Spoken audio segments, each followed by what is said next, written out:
Welcome back to the Bold Girl Podcast. I'm Kyra. Right, let's welcome Dana to the show. Welcome. Hi, Kyra. It's wonderful to be here. Thanks for inviting me.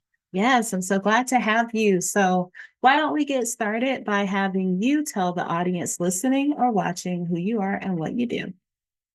So, I am an executive leadership and wellness coach, and I help mostly women. I work with men as well, but mostly women step into their intuition, their inner knowings, so that they can feel their power, know their voice, and lead authentically.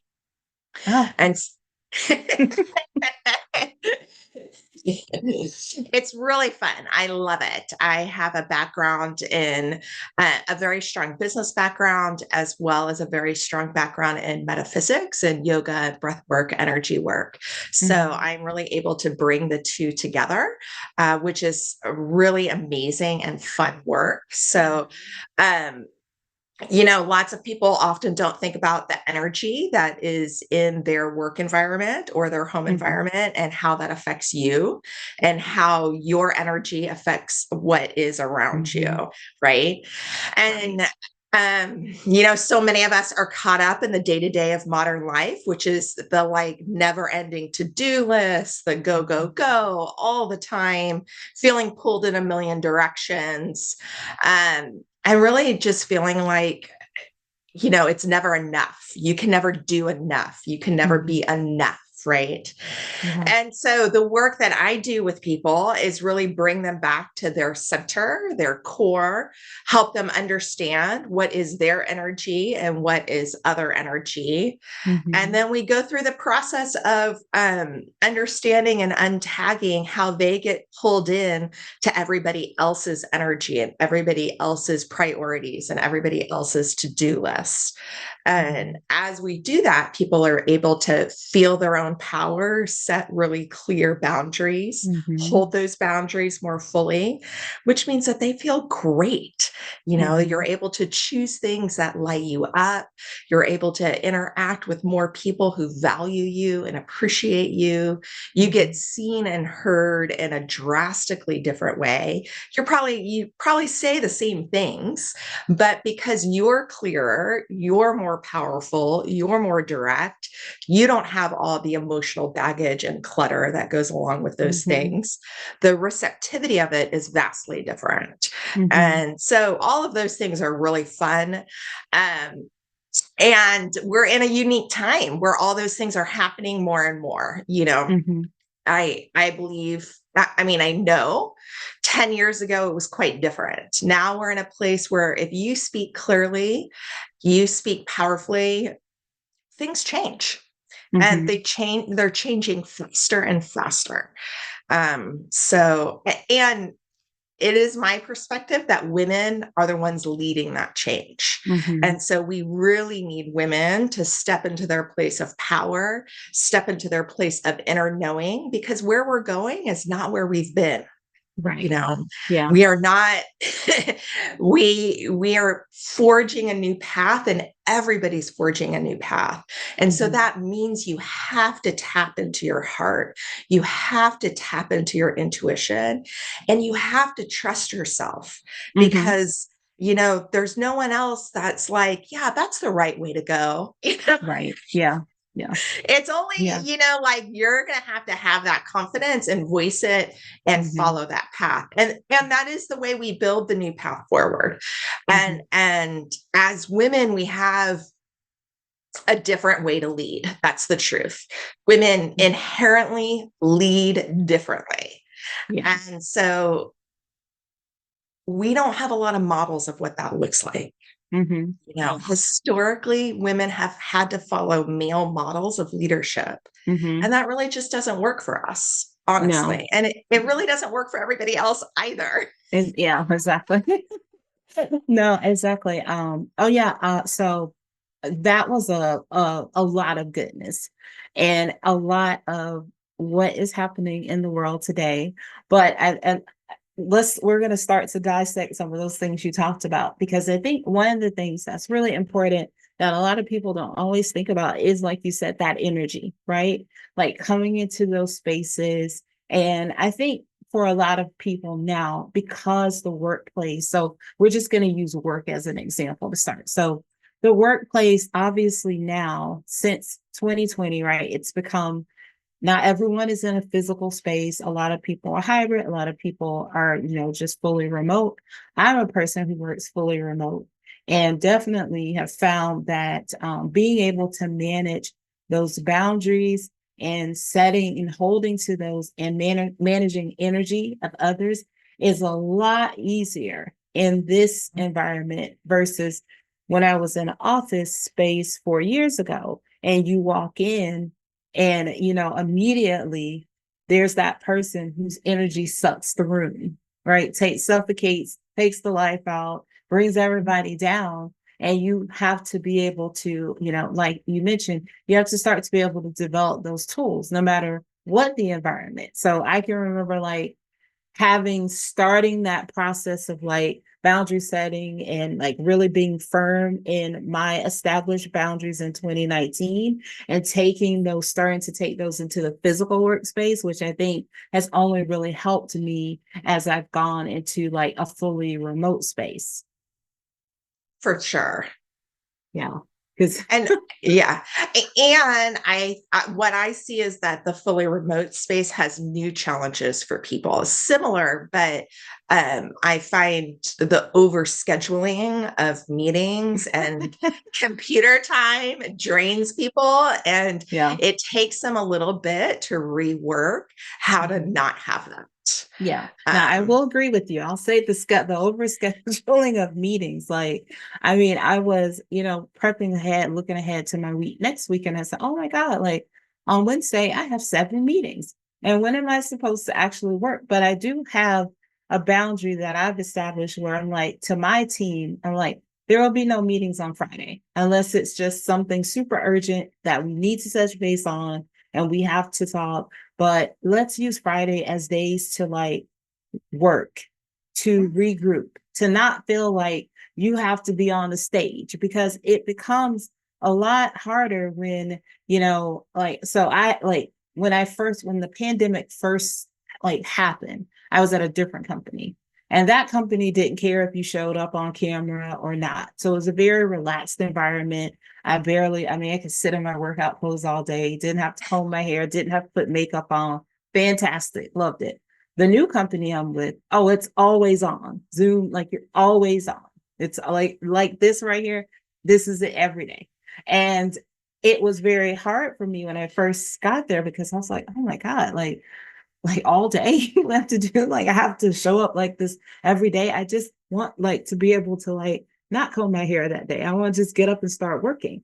And so and I think people, like you said, a lot of times people don't realize like that can be draining too. 100%. It is very draining. Yeah.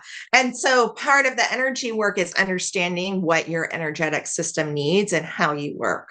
So Mhm. some people can power through a 7 hour session and be okay and have different things that revitalize them at the end. Yeah. Some people need a consistent break every day in the middle of the day. Hmm. Some Hmm. people need mini breaks throughout the Uh-huh. day. Yeah. So everybody has their different style that rejuvenates their energy. And really being honest about that and understanding what that is supportive in how you set boundaries that work for you, right? Hmm. Because what works for somebody else may not work for you. And Exactly. that can be a really frustrating experience to be like, well, I did that and I still feel like that. Yeah. Um, Yeah.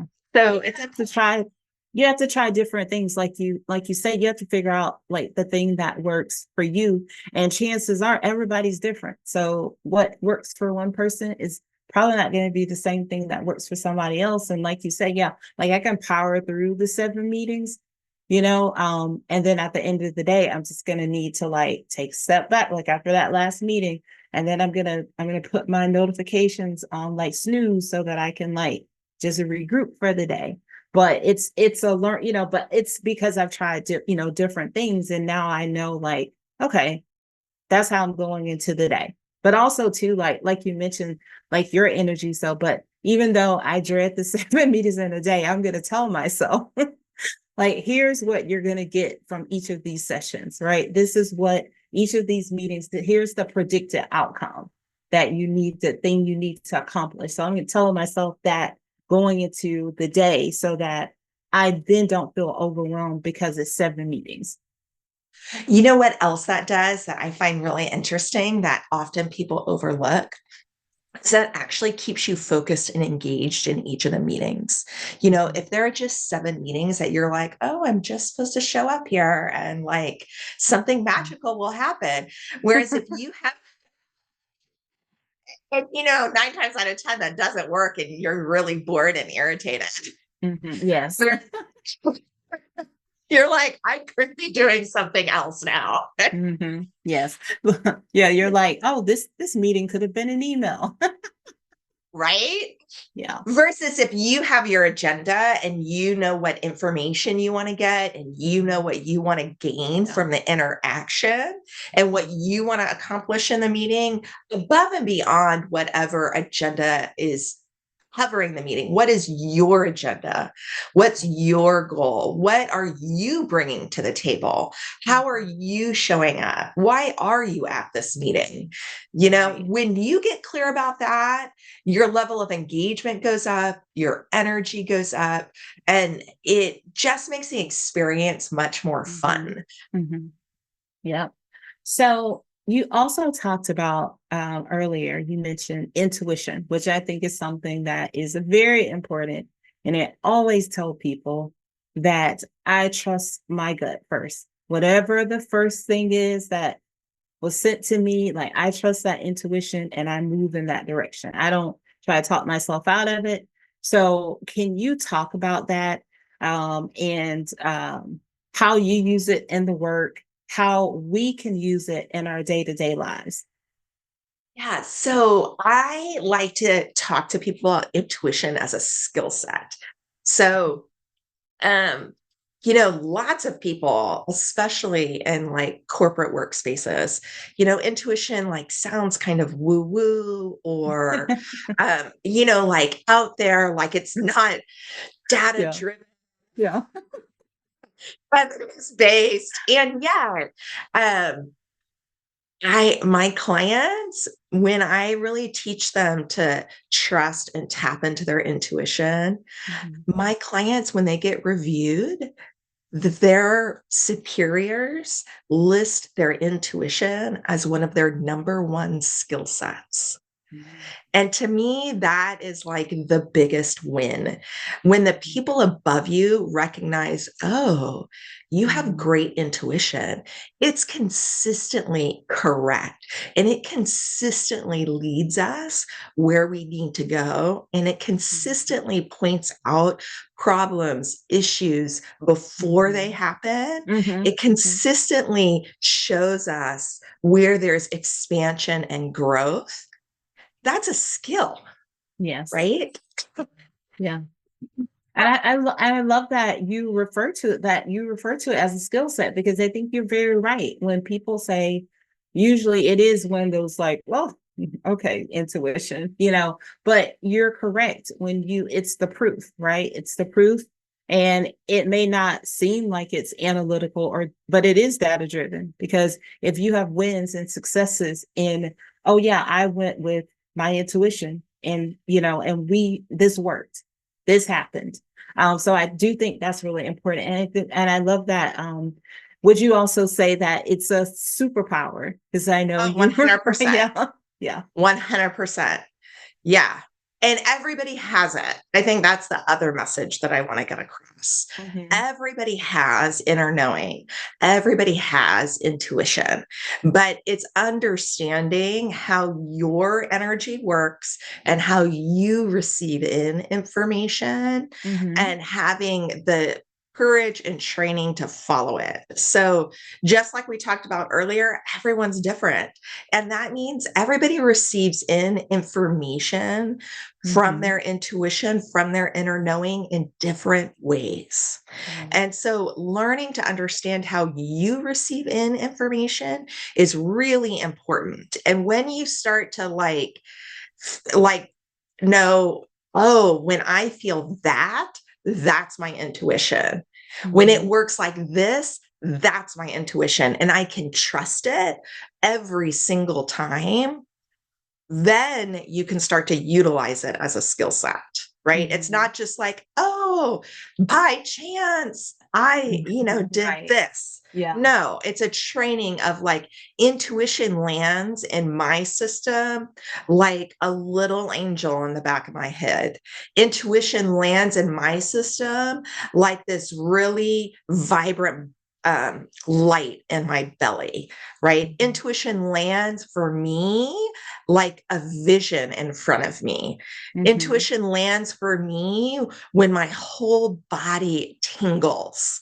Mhm. Intuition lands for me when I have calm and peace. Mhm. Everybody has a different way that intuition comes to them. And Mhm. so understanding your unique way is how you can really rely on it and trust it. And the truth is, all of us have been trained to trust somebody else instead of our intuition, right? That's how Mhm. you got through school. That's how Mhm. you got the job you got. I mean, some people get it through intuition, don't get me wrong. But most of us, in order to get through the world, there are rules, and those rules Mhm. often don't align with our intuition or with what our intuition tells us to do. Exactly. Yeah. I mean, and it's like you said earlier too, I think like it takes courage. It takes courage to be able to recognize it and to step forth in it. Because you're right. And no one's saying to anyone listening or watching, like we're not saying like you're wrong because you have rules or you listen to other people, because to Dana's point, that is how we've been trained. If you, especially if you've worked in corporate America, like you mentioned earlier, when you think about leadership, right? For so very long, the leading a certain way was like, oh, it was usually a male style of leadership. And I'll give you an example here that I thought of too when you were talking about that.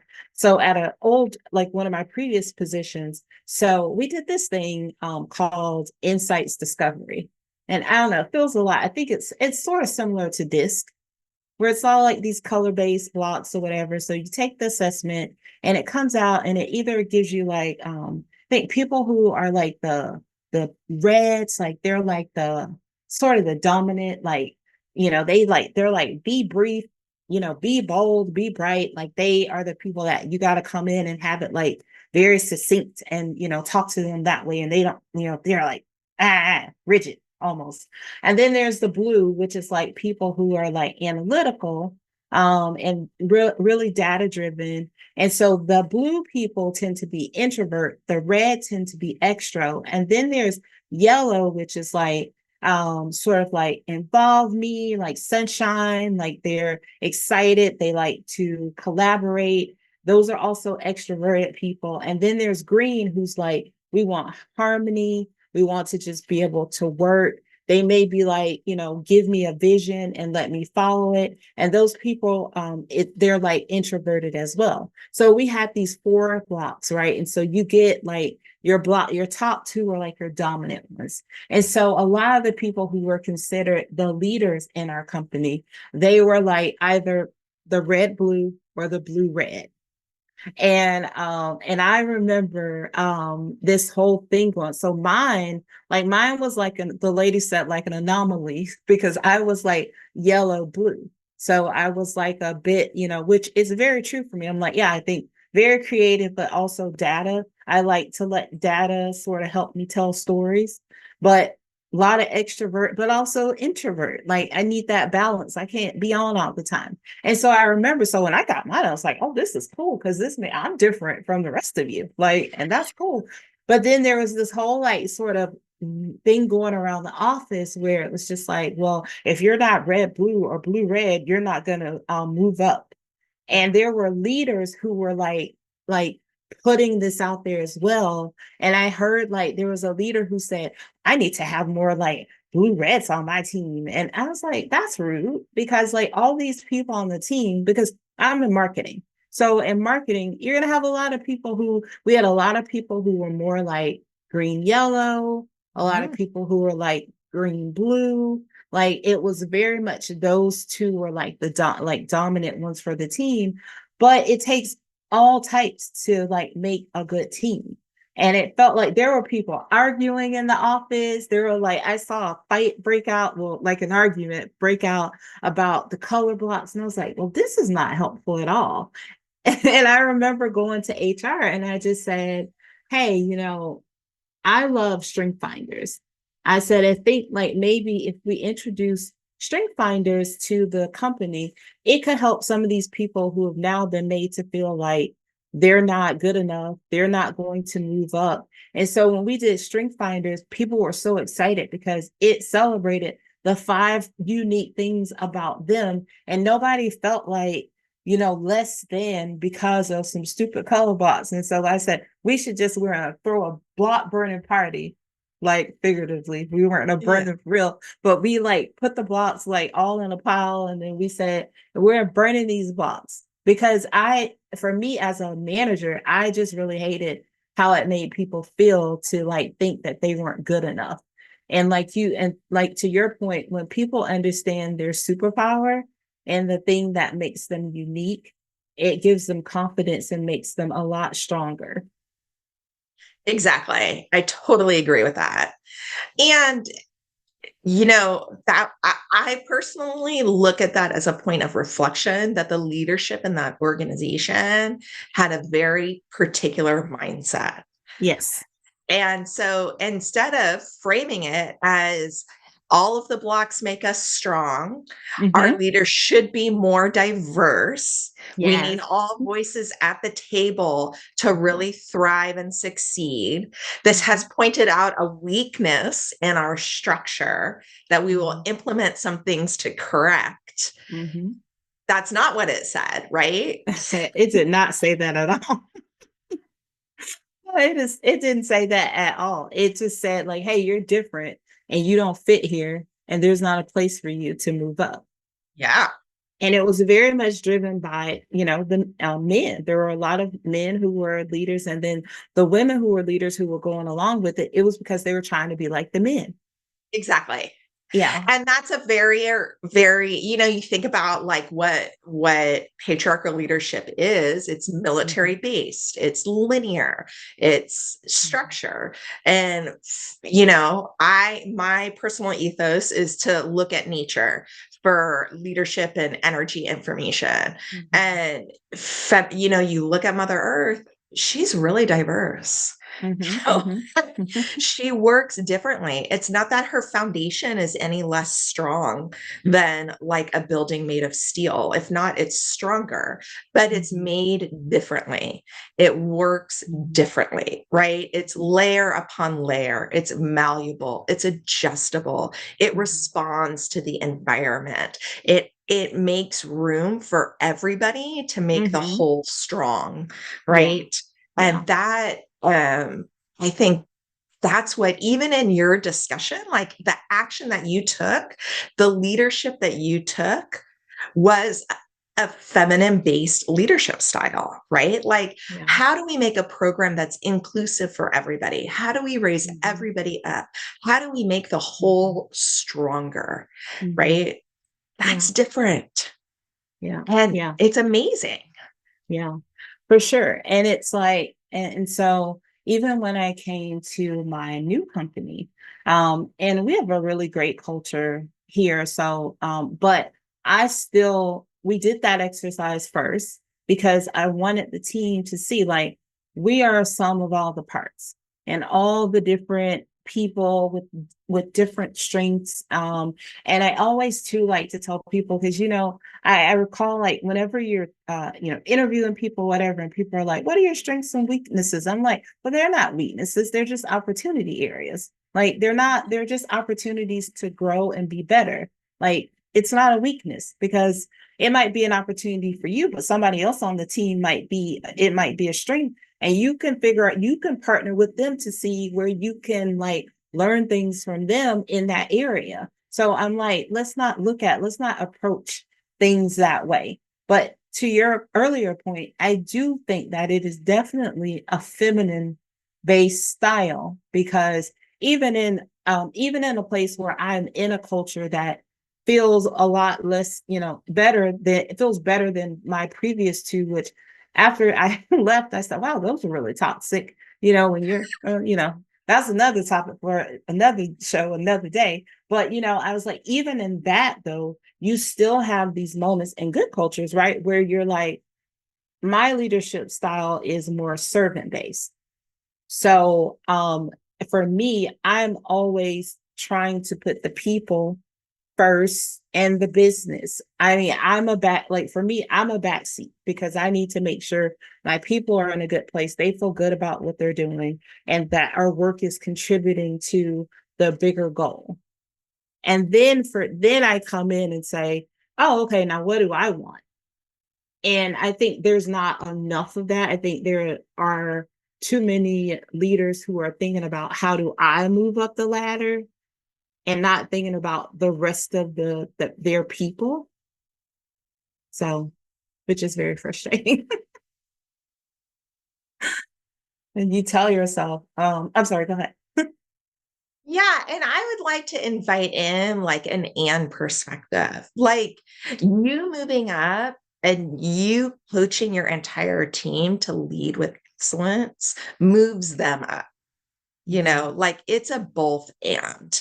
It's Mhm. not a one or the other, or you Mhm. as the last thing, right? You are a Right. team, right? And so if your vision for the team is excellence, you're going to achieve the goals that you need to achieve, and Mhm. they're going to learn new skills and Mhm. um, capabilities, and they will also learn to move forward in a different way, Mhm. so it is a both. Yeah. Yeah. Now, if someone's listening to us now in this conversation and they're saying, I I hear you, and I'm not sure because I know I really loved how you talked through like what it feels like for you when your intuition is speaking to you. But what if someone is, just thinking like they're not really sure and they're saying, I would love to lean into this, but I don't know. Like I hate to say a starting point. How do they recognize what can you tell us about that? Yeah. Okay. So two main things. One, um, what I find is the moment of the pause gives you the space to not act from a reactionary, rote place. So if you're going to make a decision, pause, breathe, feel your body, feel your system, and you can just practice asking, is this the right choice? Is this the direction that's in my highest and best good? Is this going to be really where I need to go and what I need to do? Is there another option for me? Do I need to wait? It's that pause.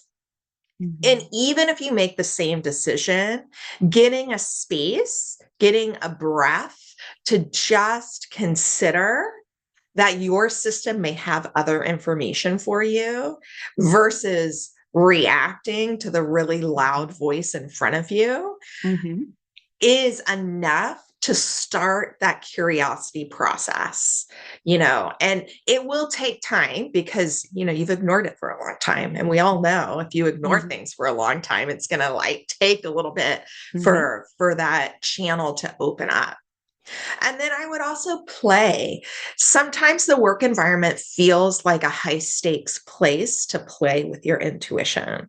So you might want to start with other things like where you want to go for dinner, how like what you want to do on your day off, Mhm. um, what you want to wear for the day. Like maybe instead of doing what you do all the time habitually, Mhm. pause, take a breath, and consider, okay, let's open up to see if my system has another piece of information.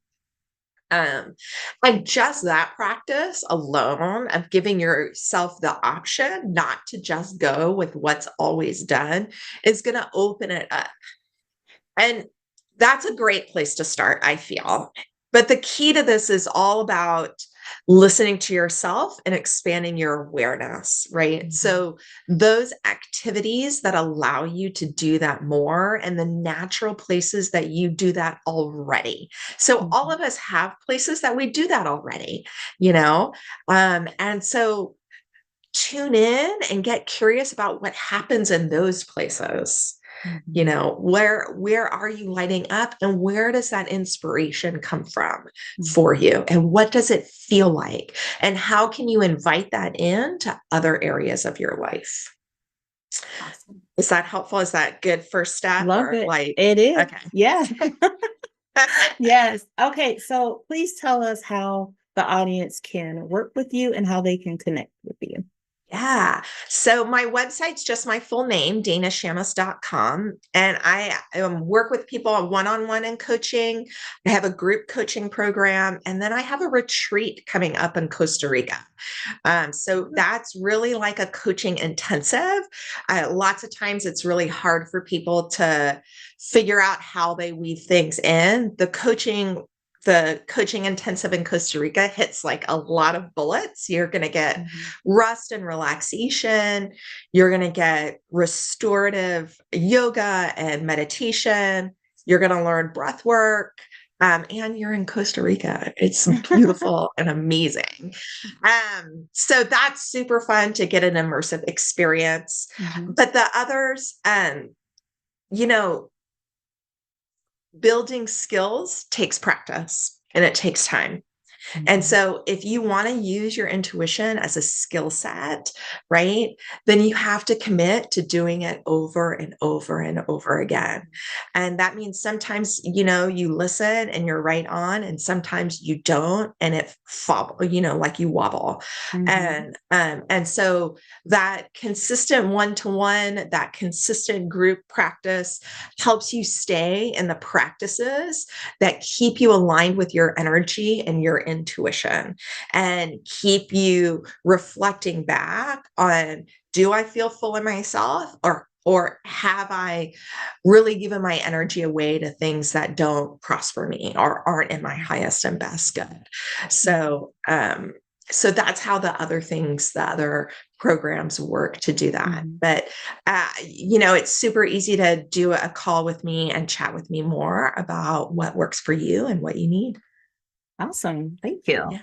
All right. Yeah. So Thank we're you. going to transition into three things with Dana. I'm going to ask you three questions that helps the audience just get to know you a little bit better. Number one is a two-parter. How do you start and end the day? So I start my day with coffee. I usually do coffee and meditation. Mhm. And I end my day with a quiet settling in to my system, and really opening up to receive the rest and restoration that I need while I sleep. Nice. All right. Number two, what's the goal or intention that you set for yourself this year? And maybe if you don't mind, like, where are you with it? Yeah. So one of my biggest goals was to write a book. And Mm. I am in the structural edit processing. So I've done first draft and Mhm. I'm now in the process of editing. So it feels like I've made really good progress. Nice. Congratulations. Thank you. All right. And the last question, where are you currently finding inspiration? Well, I always find inspiration in nature. So I have a huge garden. I really rely on nature and Mother Nature to reflect back to me what are the areas that I need to look at and where I need to get curious. Mhm. Um, so yeah. Um, Awesome. and my clients always provide me amazing inspiration. That's the Mhm. truth. It's so I work with people over long periods of time often. Mhm. And so I have this gift of watching people's lives shift and change Mhm. and transform. And so it's so beautiful to see them be like, oh, that's what you mean. I Mhm. got it. Mhm. So yeah, that's always inspiring. Awesome. I love that. Well, Dana, thank you so much for joining. And before I let you go, I'm going to ask you one last question. What are three things the audience can take away from our conversation today? You do have intuition and you can cultivate it as a skill. The secret is in the pause. The more you pause, the more you learn to find stillness, the more you can settle into the relaxation and space that you inherently have, the more you're going to find your energy, your clarity, and your truth. Um, Maybe that was more than one. No, this is fine. Three. We like three takeaways. So hey. Awesome. And I would say that you can do it. Like we are in a time like you are meant to do more than just follow other people. You have a gift and you have magic. And we in this world, on this planet right now, need your gifts and your magic. And so, whatever you need to do to find it and the courage and the support that you need to share it, please, this is your invitation. We need it. Yes. Yes, I love that. All right. Well, Dana, you have to come back and see us again, especially when that book is done. Oh, I'm so excited. I can't wait. Yes. Well, thank you so much for joining. And stay tuned, everyone. I'll be right back.